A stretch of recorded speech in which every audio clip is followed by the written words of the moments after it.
Hi there, this is DM now, and I am back with another installment in my Shadow the Demon Lord Talk series. And today, what I'm going to do is talk a little bit about the rules that I plan on using for the campaign that I am running. So, I actually started the campaign a few weeks ago.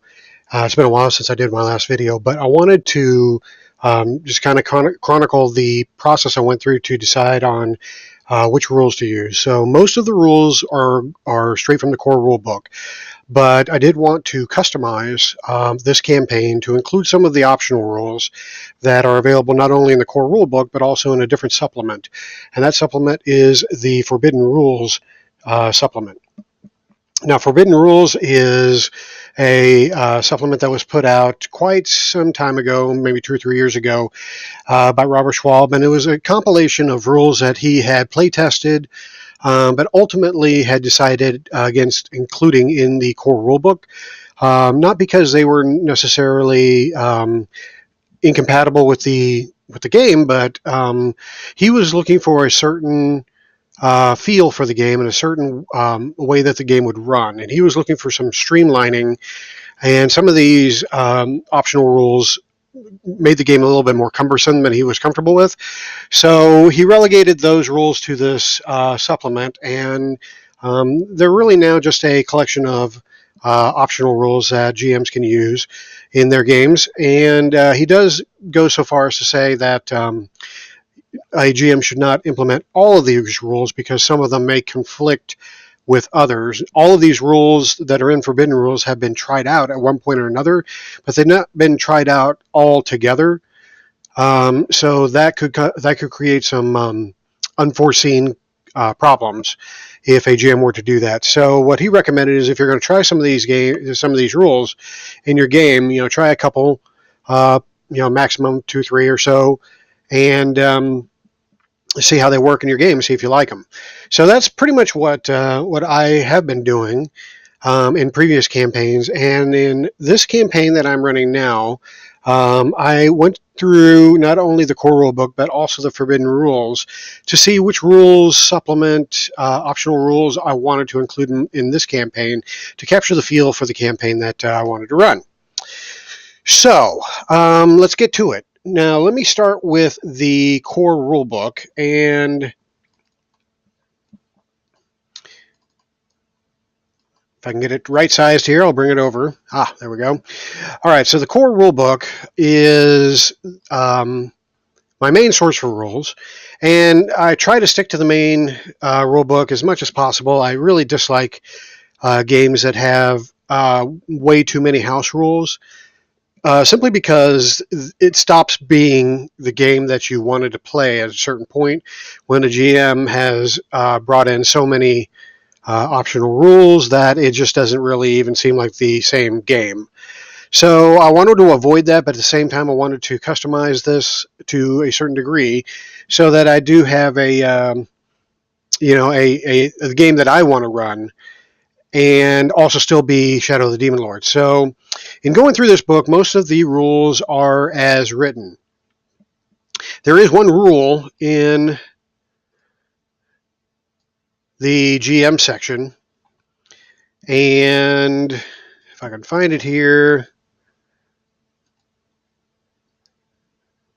it is for combat, and it is for more for miniatures play. And since I use Roll20, I tend to use tokens in my games with maps, and so there is a certain amount of tactical play that is involved in my game. So I wanted to include this optional rule for surrounding. Now, the main reason I wanted to add this was mostly for lower levels of the game tend to be quite deadly, and there's really not a whole lot of ways that a player can give themselves a boon during combat unless they have an ability that allows them to do that. And so to kind of help the lower levels be a little less deadly, I went ahead and implemented this optional rule for surrounding. Now, surrounding is similar to what people who have played D&D will refer to as flanking, but it is basically providing a bonus to characters that are characters that surround a an opponent. And the definition of surrounding is pretty loose. Basically, it is the size of the creature plus one considered surrounding. So if you have a size 2 creature, then you would need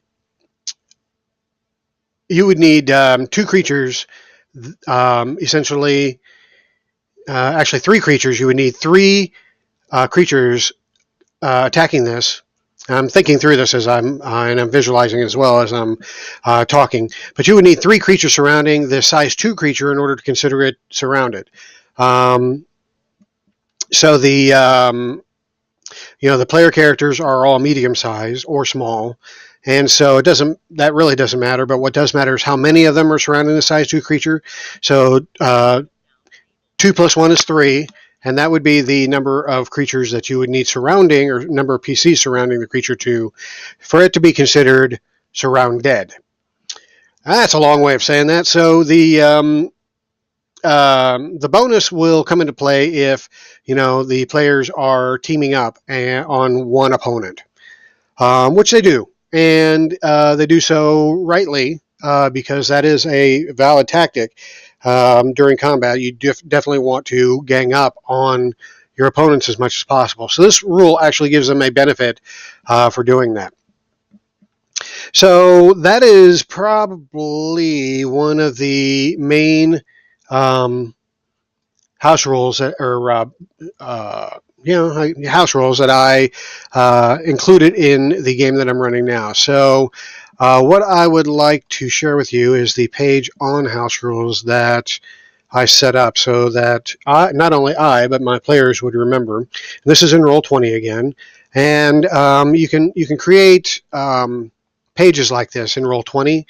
Whereas where you can go in and include different things, you could use it as a storage place for rules or for maps, or whatever you need for your game. You can create a page and keep it there. So I created several pages.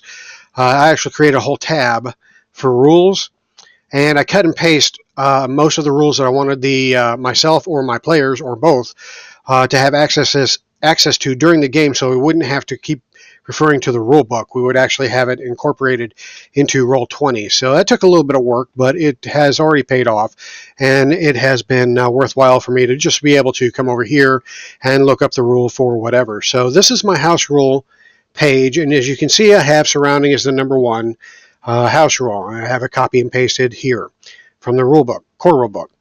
Now the second rule, the optional rule that I wanted to use for my game, is the Battle Scars optional rule. And this is actually a modification from the Battle Scar supplement. So the Battle Scar supplement is a whole supplement that is geared towards making combat even more deadly, if that's possible. And it is. The rule basically allows you to, or the rules allow you to incorporate some serious critical hits on your players, and for the players to do it on the monsters, but it's actually more impacting to the players. And so the Battle Scar supplement can provide anything from just a temporary scar or temporary effect to death or dismemberment. So it's pretty brutal. And I didn't want to include that entire supplement into my game because the game is pretty brutal enough on its own. But what I wanted to do here is again give the players an opportunity to save their character if their character was on the verge of death. So what happens when the character's damage equals their health? That's when they start the dying process. So they become incapacitated, they fall prone, they're basically, for all intents and purposes, they're helpless, and they start making fate rolls to determine if they're going to die or if they're going to stabilize or if they get better. So there's just as equal opportunity for them to get worse and die as there is for them to get better or for them to just stabilize. Actually, there's a better chance for them to just stabilize. But there's an equal chance for them to either go down the dying path or get better. So the Battle Scar supplement here is an opportunity for the players to decide whether they want to take a risk with the dying process or if they want to take a Battle Scar. And so, as I state here in the optional rule, once per encounter, when you would take damage from an attack, you may instead choose to receive a Battle Scar. Roll on the Battle Scars table, and you must accept this result, even if it is worse than the damage would have caused you. See the Battle Scars supplement for details. So what that basically means is if you're down for the count, and the thing that knocked you down is still standing over you and is probably going to hit you the next round, then you're going to die outright, because if you're already incapacitated and you take damage again, then you die. There is no rolling to see if you get better or worse. You die. So to prevent that from happening, what the player can say is, hey, instead of taking that damage that would have incapacitated me, I would opt to take a Battle Scar. And so when they opt to take a Battle Scar, they roll on the Battle Scars table. And of course, I don't have that prepared, so let me find it for you real quick. But as I look for it, again, this can go very poorly for the PC if they roll, incorrectly, or not incorrectly, but if they roll badly on this table. So basically, to take a Battle Scar, that's referred to as gaining injury. So what they do is we can ignore this part. They would make an injury fate roll. If we're doing the entire Battle Scars process, then we would do the gaining injuries rolling, but we're not, because this is an optional rule just to avoid taking damage and taking a Battle Scar instead. So I have them roll on the injury fate roll, and if they roll a 1, they sustain a major injury and must roll 46 on this table to determine what happens. If they roll between 2 and 5, then they get a minor injury and they have to roll 3d6. So again, the higher you roll on this table, the worse off you are, which is why a major injury you roll 46 versus a minor injury you roll 3d6. And then if you totally luck out and you roll a 6, it was a near miss. You avoid taking damage and you avoid getting injured. However, you are frightened for a round, so it's not totally without consequence, but it's much better than actually taking damage or taking an injury. So if you were to roll on this table, the options are being knocked out, staggering injury, and all of these are described in detail, which I'm not going to go into here, but you can kind of guess what some of these things would do. I'm going to go into a couple of them. So if you're knocked out, clearly you're knocked out and you're unconscious for a period of time. A staggering injury is you fall prone and you become dazed for a minute. And then you have a traumatic injury. A traumatic injury gives you actually insanity from seeing yourself so horribly injured.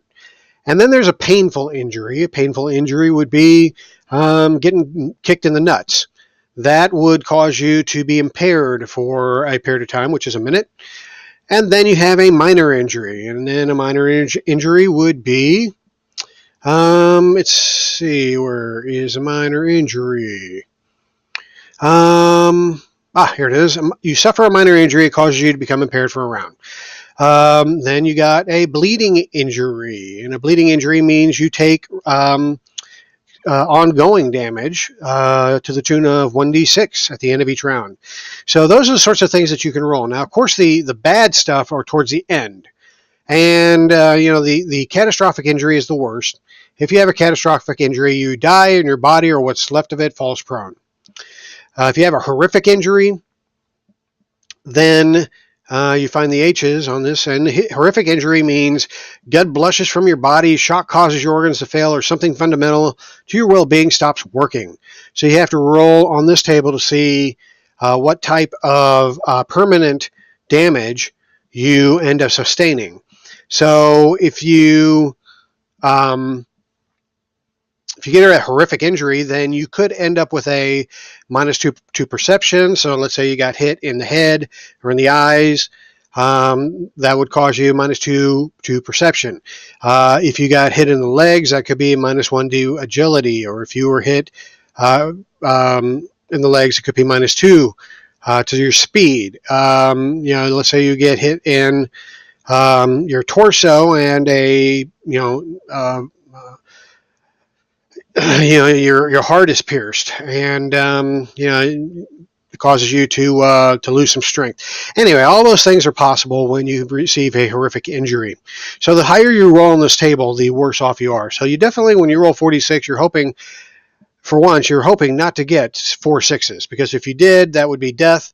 And then, the higher you roll, the worse off you are. So that is the injuries table. Now, the one that would probably kind of be detrimental but interesting would be limb loss, or maimed. But limb loss is you actually lose a limb, and you have to roll on this table to see what limb you lost, which could be anything from your arm, your forearm, your hand, your foot, your lower leg, or your entire leg.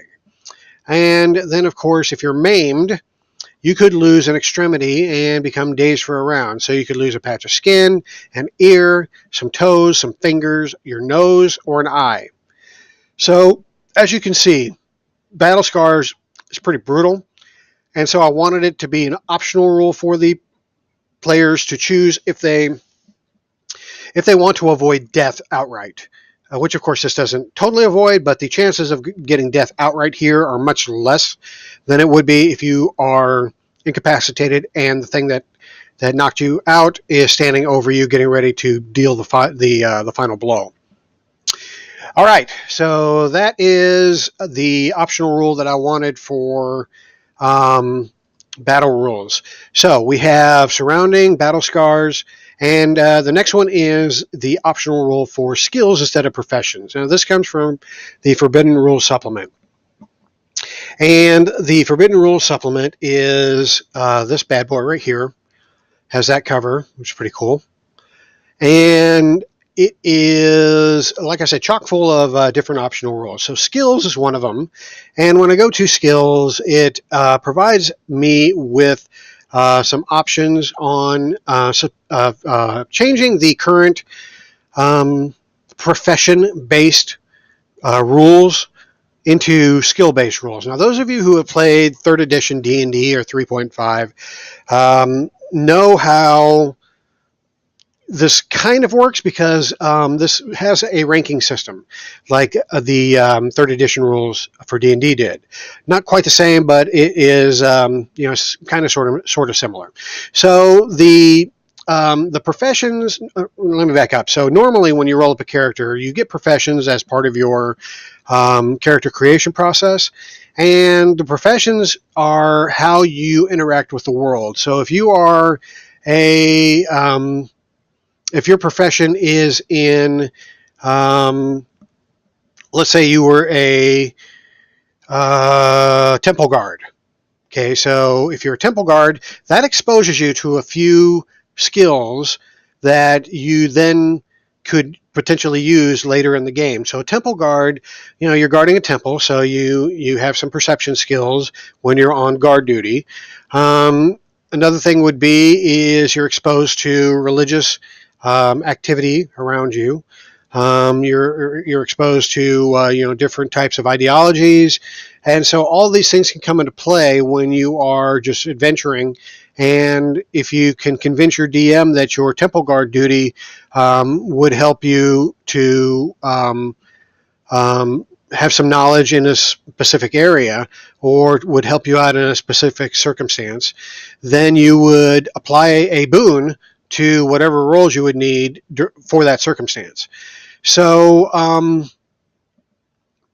let's say you are on, your group is resting, and you're standing guard over them for the night. So your DM might say, or your GM might say, okay, since you were a temple guard, I'm going to give you a +1 boon. I'm going to give you a boon, basically, to on any perception checks you make during your guard duty. and that would represent the fact that that was his job. His job before he became an adventurer was keeping an eye out for dangerous shit. So that's one example. So that's how it currently works. Now, the skill system is a little bit different. The skill system actually allows you to pick skills that you can then apply in very specific scenarios. And the skill system is broken up into three categories. You have your lore skills, you have your athletic skills, your lore skills, and your trade skills. Now, athletic skills are, as it states here, represent areas of physical development that are acquired through a combination of training and practice. So the examples they give are like balancing, climbing, hiding, jumping, lifting, carrying, running, sneaking, and swimming. Lore skills are more of having knowledge that's specialized in certain areas. So that would be either about the world or about people, about creatures, or about things that you just know about in the world. So examples of that would be architecture and engineering, arts and culture, astronomy, magic, occult, navigation, philosophy, that sort of thing.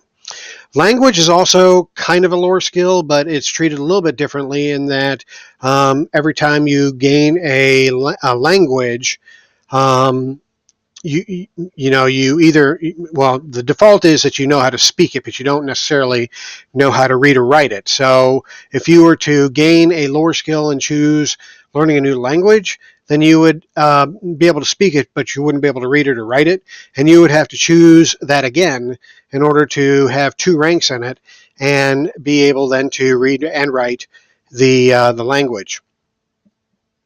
And then trade skills are, like it says here, areas of professional training that enable characters to work in certain occupations. So this kind of goes back to the professions default of the game, in that you are actually picking up some skills because of the job that you held. So, if you're an actor, that would give you some boons when you are in a situation where you have to do a performance. Animal trainer, if you're dealing with animals, you might get a boon. Apothecary, if you're dealing with chemicals that help to, or drugs that are used for healing, and so on. I mean, there's everything you can just about think about here is represented. So you can pick up a trade skill if you choose to do that. So basically, this replaces the professions. And so far, it's worked pretty well, although I have found that some skills are used much more frequently than others. And so I'm going to have to force myself as a GM to know what skills or my players have picked and, create situations in which they would be able to use those skills. Otherwise, I'm going to pigeonhole myself into just a handful of skills being used over and over again, and the players are just going to pick those skills over and over again and maximize them. So basically, when you pick a skill, you have 1 rank in it, and then every time you gain a new skill, you can pick the same skill and get an additional rank in it. And every time you get another rank in it, you gain another boon whenever you have to make a roll that applies that skill. So if you had 3 ranks in, let's say, climbing, and you have to climb a surface and make an agility challenge roll to climb that surface, then you would apply your 3 ranks in climbing to that roll in the form of 3 boons. So that's how that works. And so I was very interested when I first read this. This is the first time I've actually applied it in a campaign. So far it's worked well, but again, I'm going to have to expand my scenarios so that the skills that the players have picked actually come into play. Okay, so going back to my house rules, the next one that I have selected is critical hits and misses. Now, whenever I do critical hits and misses in my games, I almost always regret it after the fact because they're either too powerful for the players, or they are too deadly for the players when my NPCs roll them. So I wanted to avoid that this time and have some critical hits and misses, because it's always fun when you roll a natural 20 to have something extra happens happen when that natural 20 comes up. That's just a byproduct of my old D&D days. And conversely, when you roll a natural 1, that should also have just kind of an added feeling of something bad's going to happen. So there are optional rules in Forbidden Rules for see if I can find them here, for critical hits and misses, but I don't like the I don't like the chart that is used here. See if I can find it. Because the chart that it uses is, I think it would not only be too good for the characters, but it'd also be too good for the NPCs, and could really be bad for the players and their characters. So I'll just give you an example. So here's the critical hit, critical success, critical failure. A critical success table includes everything from the player or the target falls prone and becomes unconscious for 1d3 rounds. Okay, that's pretty powerful. If you're a player character and you knock something unconscious, you can just kill it outright. And then conversely, a monster could do that to you as well. So that's pretty bad. And then on the opposite end, it's just as bad. The target takes damage equal to its health, so that automatically incapacitates it. And again, it could be killed pretty much in one shot at that point. So, the middle part's not as bad, but the extremes are too extreme. Same thing for critical failure. You got the creature falls prone, becomes dazed for 1d3 rounds, all the way up to the creature and each of its allies it can reach become impaired for 1 to 3 rounds. Not quite as bad as a critical hit table, but it still can be pretty bad if the players are impacted by this. So rather than go this route, I decided to just kind of come up with my own critical hits and misses. And so here's what I came up with. Whenever a die rolled for an attack roll or a challenge roll comes up a 20 and is a success, the result becomes a critical success. The effect of the critical success depends on the nature of the roll. If the effect of a critical success is cumulative, the effect of a critical success is cumulative with any other effect gained from rolling 20 or higher and beating the target number by 5. So what that is referring to is that some abilities grant you a bonus if you roll 20 or higher, and you beat the target number by 5 or more. So that's already baked into the core rules. But so anyway, if you're rolling a natural 20 or a natural 1, then you get you get something good happen. So let me see if I can find where I put critical hits and fails. Actually, it's complicated enough that it needed its own page. So whenever a die is rolled for an attack roll or challenge roll, it comes up 20 and is a success, the result becomes a critical success. And here are your options to choose from. You can have it be, if it's a damaging attack, then it deals an extra d6 damage. So you get to add a little bit more damage. If it's a non-damaging attack, then it could have a bonus to whatever effect that non-damaging roll would have gained you. So, for example, it says here, if the effect imposes an affliction, the affliction might become permanent, or it might impose 1 to 3 banes on rolls made to remove it. In social situations, the target might become overly helpful, perhaps going so far as to take great risks to help the character. Or on a challenge roll, a critical success on a challenge roll indicates that the creature accomplishes the task in half the time, gains new insight into the problem at hand, or receives some additional benefit as the GM determines. So as you can see, there's some leeway for the GM to come up with something cool that happens if you roll a 20 on a non-damaging attack or on a challenge roll. So a critical fail really, for the most part, doesn't have an effect. So if you roll a 1, there's really not an effect unless you are wanting to use fortune for that roll. Now, normally fortune allows you to change a failed roll into a success, but if you rolled a critical failure, which means a 1 came up, then you're not able to use fortune on that particular attack or that particular roll. So that's where critical fail comes into play. You roll a 1, that's already bad innately, and your way out normally would be use fortune. However, in my version of the game, if you roll a 1, sorry, you cannot use fortune to make it a different outcome. So those are the critical hits and fails that I've implemented into my game. Not too horrible and not too good. So far, it actually hasn't come up. I think maybe one character has rolled a 20 on an attack, so it may have come up once. All right, so the critical hits and misses. And then the last rule that I have here is actually a rule clarification for iron vulnerability. And the question has come up in the past when I've run games is, what does that mean? Does that mean that, a fey creature or fairy can hold a sword as long as they're wearing gloves? Does it mean that they can't be near iron at all? Does it have to be pure iron, or can it be an alloy like steel? So those are always questions that come up, and I wanted to clarify that in the event that any of my character or any of my players wanted to run a fey character, which they didn't.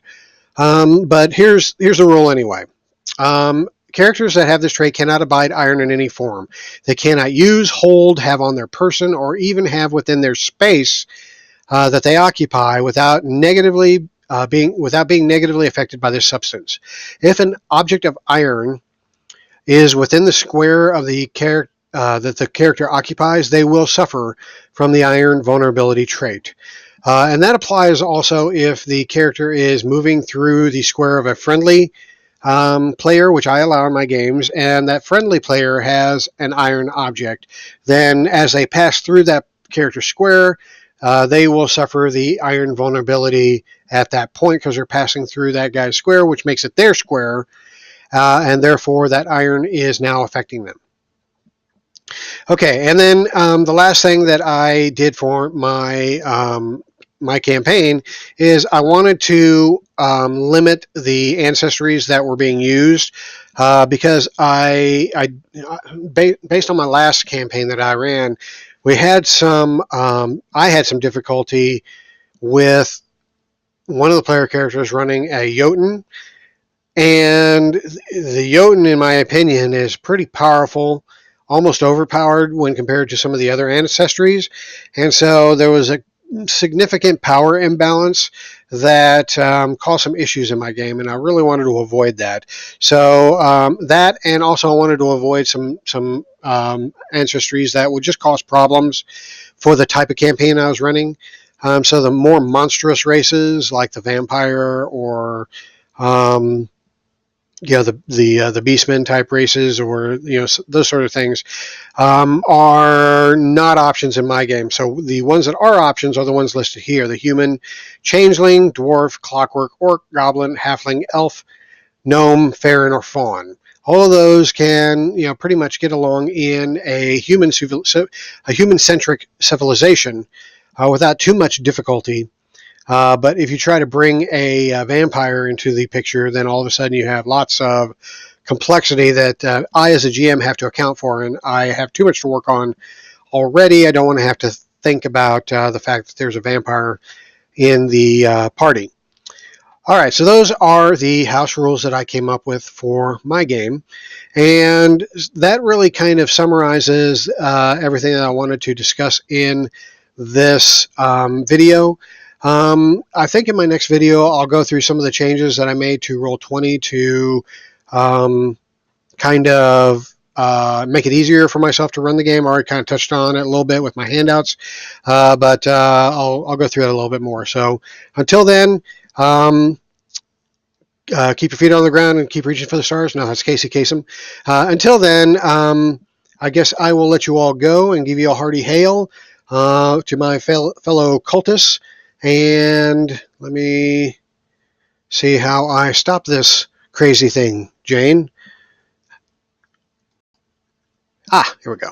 All right, see you next time.